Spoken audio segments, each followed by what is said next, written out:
that's fascinating to me only because this played out in a jury room, in a courtroom, and they weren't privy to anything that we were saying outside of that.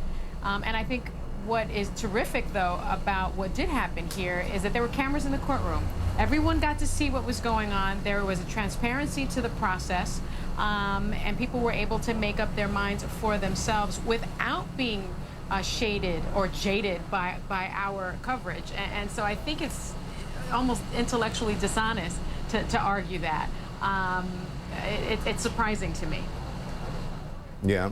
Mark, can you weigh in on that? Well, look, the media did have a great deal of influence, but there's a difference that how the media impacted before the trial and during the trial. Obviously, during the trial, it's of no consequence. The jury's not seeing anything. That's just for really feeding and addressing the public. Before the trial, you know, let's face it, the media had a great influence on this. Why?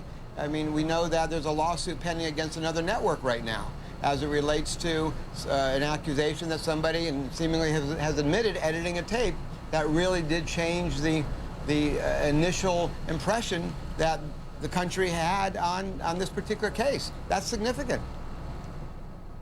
Let's talk, Mark, about the Justice Department and possibly bringing charges against George Zimmerman, and what the NAACP, what Ben Justice has said. He would like the Justice Department to look into this further, to bring charges against George Zimmerman. Is that possible? Could that possibly happen? And then what would he face if that does happen? I mean, all things are possible. Is it probable? I think the likelihood is almost non-existent. Look, Florida has very, very, very liberal discovery rules, some of the most liberal in the country. Some people criticize it, but it does allow, as Sonny was talking about, a real viewing of everything. We have depositions on both sides. They had 200 witnesses on a witness list. The feds did come in initially to investigate law enforcement and to determine whether, in fact, there were any civil rights violations there. As I understand it, they found none. And then we had a process where you had two groups of prosecutors, initially the state attorney's office of Seminole County, and then ultimately the special prosecutor running their own investigations on this. So to now hand this off to the feds, I just don't see it. I mean, depositions have been taken, investigations have been run, so where else does anybody go with that? And I disagree with that. I mean, I think we all know that the Justice Department has been conducting a parallel investigation, and there has been precedent for a state criminal proceeding to end in an acquittal, and for the federal government to step in terms of civil rights violations, civil liberties violations. And so I think it's really premature to say that that is off the table. I don't think it's off the table at all. I think there's probably still a review of the way the police department here in Sanford handled this investigation, and I certainly think that there is a possibility of an investigation into alleged racial profiling. While racial you said a possibility was not. You said a possibility, but what's the probability? And wouldn't you think even though the Justice Department would be handling that, and that would be the Attorney General Eric Holder, but don't you think the Obama administration might be a bit careful about this, because there's been criticism that the president inserted himself into this by making a statement about Trayvon Martin and the family early on? This is not a determination, though, Don, to be made by the Obama administration. This is a determination to be made by the Department of Justice.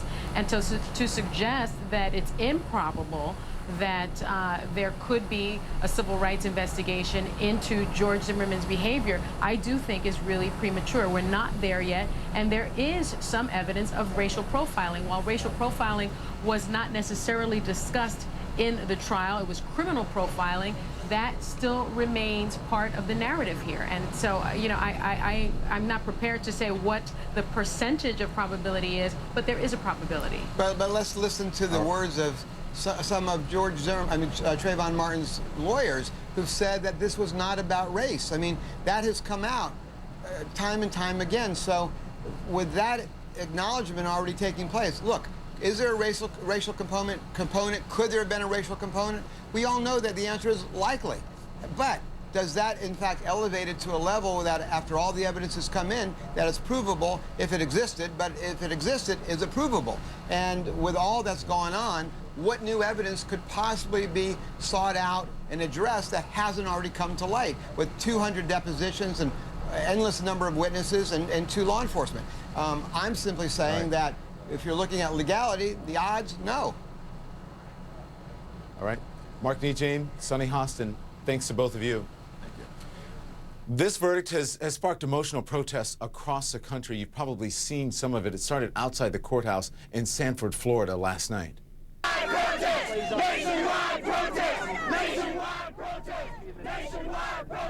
People demanded more protests and wept openly. The demonstrations quickly spread from coast to coast. I want you to listen to this rally. It's in San Francisco. It happened last night. Justice for Trayvon Martin. Justice for Trayvon Martin. Justice for. People shouted justice for Trayvon Martin while marching through the streets.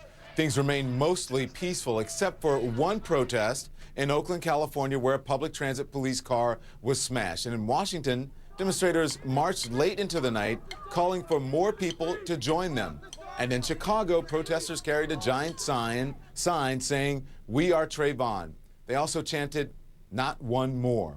Now, back in Florida, a group of young demonstrators had an emotional moment as they sang quietly on the steps of the Capitol building in Tallahassee.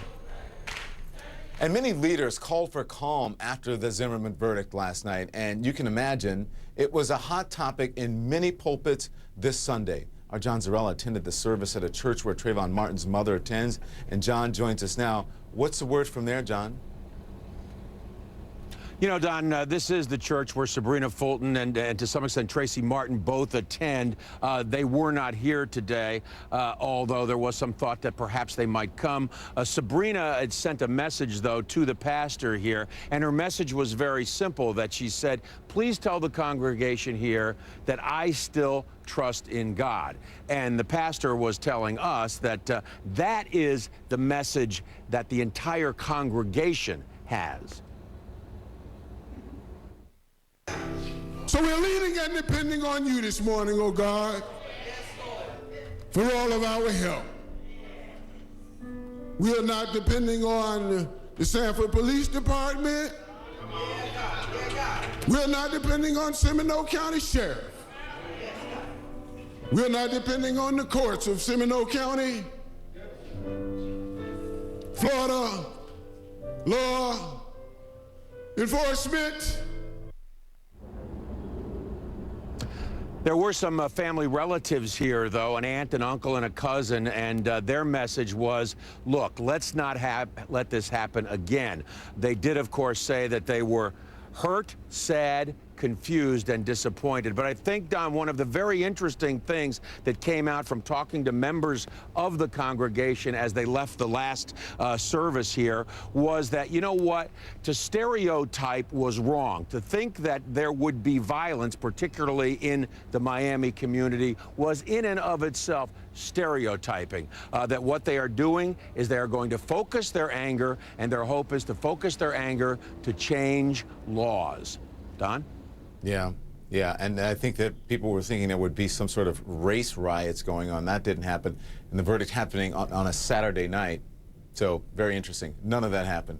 Thank you very much. Appreciate it, John Zarrella. The Zimmerman verdict is in. It is not guilty, but would the outcome have been different if prosecutors had pursued just a manslaughter conviction instead of second-degree murder? Florida's chief prosecutor says they had the evidence to convict on the tougher charge.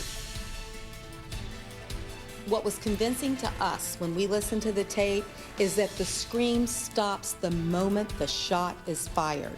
That's the kind of common sense evidence that prosecutors rely on every day. That scream stops when the shot is fired. And so we always believed, after hearing that tape, that it was Trayvon Martin.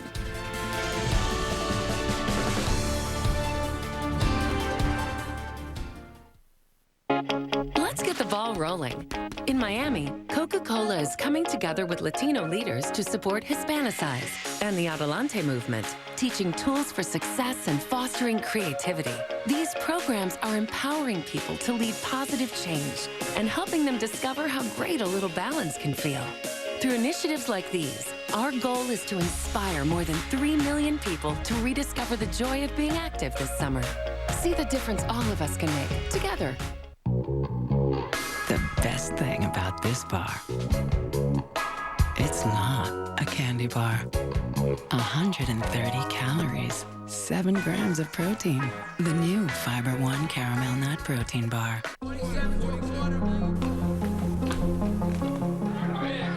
It's all been leading up to this. The moment you've been working toward your whole life. The moment when your potential is unlocked. And the eyes of the world are on you. Zoetis, the biggest name in animal health. Welcome to the New York Stock Exchange, the biggest stage in business. If you're looking to go to school, you deserve more than just flexibility and convenience. So here are a few reasons to choose University of Phoenix. Our average class size is only 14 students. Our financial tools help you make smart choices about how to pay for school. Our faculty have, on average, over 16 years of field experience. We'll help you build a personal career plan. We build programs based on what employers are looking for. Our football team is always undefeated, and leading companies are interested in our graduates. We'll even help you decorate your new office. Okay, let's get to work. When you sign up for that magic phone service, what exactly do you get? You get to pay for the device, you get to pay to keep your existing phone number, and you get to pay for everything up front. So what do you really get? Introducing Basic Talk. It's a low-cost home phone service you can count on. Unlimited calling for only $9.99 a month with no annual contract. It's not magic, it's Basic Talk. Call, click, or go to Walmart today. There are a lot of roads to take when you travel, but wherever you go, there's a Motel 6 nearby with clean, comfortable rooms for the lowest price of any national chain. So many places to save, so little time. I'm Tom Bodette, and we'll leave the light on for you. I'm Wolf Blitzer. This is CNN. Closed captioning hours provided by Capsaicin. Fast-lasting relief make pain powerless. Ordinary rubs don't always work on my arthritis. Try Capsaicin HP. It penetrates deep to block pain signals for hours of relief. Capsaicin HP. Take the pain out of arthritis. I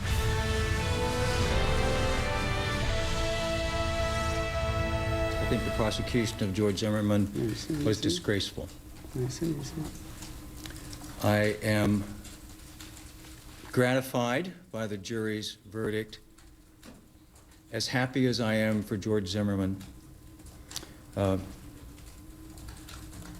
thrilled that this jury kept this tragedy from becoming a travesty. For that, we are eternally grateful. All right, so that was Don West, one of George Zimmerman's defense attorneys, reacting to last night's verdict of not guilty. To talk more about the verdict, I want to bring in now former prosecutor Tanya Miller, criminal defense attorney Midwin Charles, and Michael Grieco. He is a former prosecutor and is also now a defense attorney. Michael, can I start with you? There are many who believe that, that George Zimmerman should never have been arrested. This should never have gone to trial. Do you agree with that? No, I don't have a problem with the prosecution or that there being a trial. I've always had issue, and I've done many interviews where I've said that second-degree murder was a stretch. I think that they tried to go a little too far with it, and the problem when they brought it to trial is that they lost credibility with the jury because they were making that stretch. I think if they went straight forward with an actual manslaughter case, that they would have maybe been more successful than they were. Midwin, so he was found not guilty. Do you think if the prosecution had just said, listen, this is a manslaughter case, and they had presented that to the jury originally, that he would have been found guilty? I think there's a great likelihood that he probably would have been found guilty on manslaughter had the prosecution not overcharged this case. I think, unfortunately, given the fact that George Zimmerman walked free for about 6 weeks after Trayvon Martin was killed, I think played an integral role in how they charged the case. Had he been arrested sooner, I do not think the prosecutors would have been under so much pressure to feel as though they have to overcharge this case. And we saw this in the Casey Anthony case as well. So this isn't something that is new that occurs in Florida. Had they went ahead full steam with a manslaughter charge, I think they would have had a lot more credibility with the jury.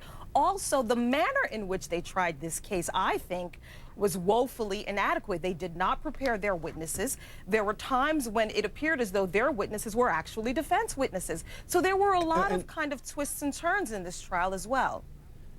And Tanya Miller, though, I have spoken to a number of legal experts on CNN who say there was enough evidence for second degree, but the prosecution just didn't do a good job presenting their case, proving their case. Well, I mean, it's always easy to sort of pick the case apart after everything has been said and done, and we have the jury's verdict. Obviously, they did not agree with the prosecution's theory of the case.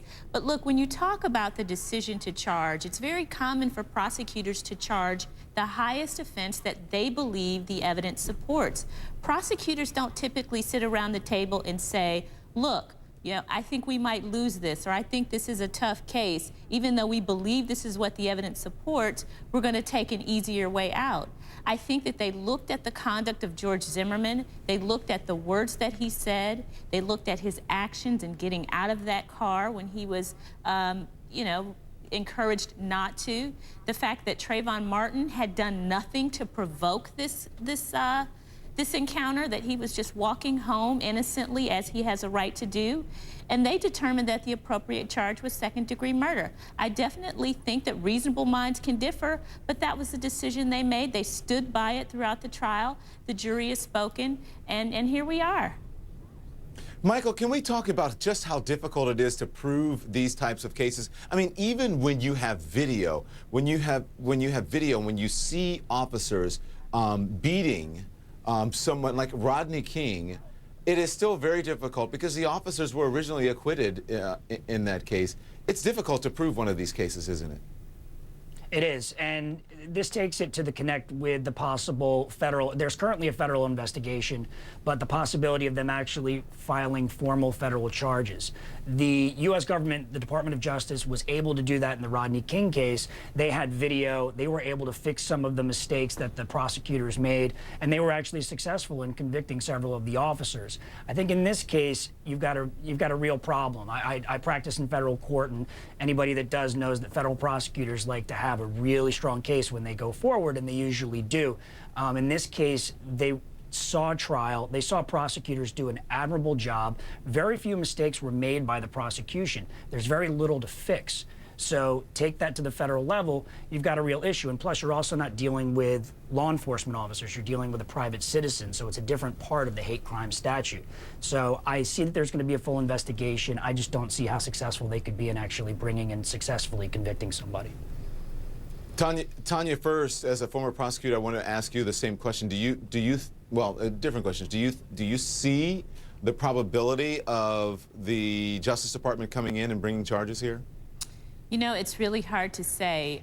Hate crime, civil rights cases are notoriously difficult cases. You don't see very many of them actually brought in reality in this day and age. So I think that what we're going to see perhaps is some additional investigation. Perhaps they will uncover evidence that the prosecutors did not uncover in the murder trial. It's just really hard to say. I'd say not likely, but again, we have to let the investigation run its course. All right. Midwin, I'm going to owe you one, okay? Next time you're on, I'll give you the first and the last word on CNN. You got it. My thanks to Midwin Charles, to Tanya Miller, and also to Michael Grieco. Thank you all very much. Thanks, Don. All right. So he has been acquitted. He can now do whatever he wants to do. But will George Zimmerman ever really have a normal life after this? Life after the verdict. Straight ahead here on CNN.